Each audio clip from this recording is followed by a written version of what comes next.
किं भ्रूमस्तव साहसं पशुपते कस्यास्ति शम्भो भवा धैर्यं चेदृशमात्मनः स्थितिरियं चान्यैः कथं लभ्यते भ्रस्यद्देवगणं त्रसन्मुनिगणं नश्यत्प्रपञ्चं लयं पश्यन्निर्भय एक एव विहरत्यानन्दसान्द्रो भवान्।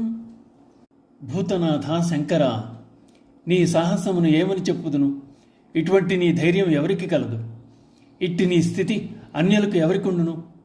పడిపోతున్న దేవతాగణమును, భయకంపితులగుతున్న మునిగణమును, ప్రళయమునందు నశించుతున్న దృశ్యమాన ప్రపంచమును చూస్తూ కూడా నిర్భయుడవై ఒక్కడివే పరమానంద పరిపూర్ణుడవై విహరించుతున్నావు కదా. అనన్య దుర్లభమైన పరమశివుని పద్ధతిని శంకరులు ఈ శ్లోకమునందు వివరిస్తున్నారు. మహాప్రళయంలో దేవతలందరూ పరుగులు తీస్తున్నారు, పతనమైపోతున్నారు. ముని సమూహాలు భయభ్రాంతులవుతున్నారు.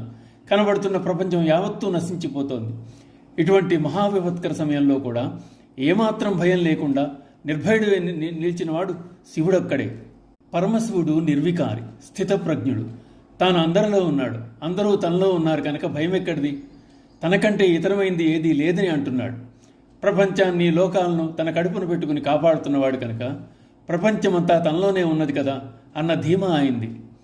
ప్రళయంలో దృశ్య జగత్తు యావత్తూ అదృశ్యమై పరమాత్మ కుక్షియందు భద్రపరచబడి తిరిగి క్రమబద్ధంగా విశ్వంలో ప్రవేశపెట్టబడుతోంది. జీవరాశులన్నీ పునరుత్పత్తి గావించబడుతున్నాయి. కల్పాంతంలో పరమేశ్వరుడు సర్వలోకాలను సంహరిస్తాడు. జగత్తంతా పరమాత్మ యందు లయమైపోతుంది. అన్నీ దేని యందు లయమయ్యాయో అది మాత్రం మిగిలి ఉంటుంది. ఉపాధులకు తప్ప ఆత్మకు ప్రళయం లేదు. ఆయన ఆత్మస్వరూపుడు. నశించేవి నశిస్తూనే ఉంటాయి. ఆత్మకు నాశనం లేదు. అందువల్లే శివుడు ప్రళయం వచ్చినా సాక్షిభూతుడుగా ఉంటున్నాడు. ఆయన ఆనందంగానే ఉంటాడు, ఆందోళన చెందడు. అది ఆయన సాహసం. నిర్వికార నిస్సంగత్వంతో ఉండగలిగేది శివుడు మాత్రమే అంటున్నారు శంకరాచార్యుల వారు. ఓం నమః శివాయ.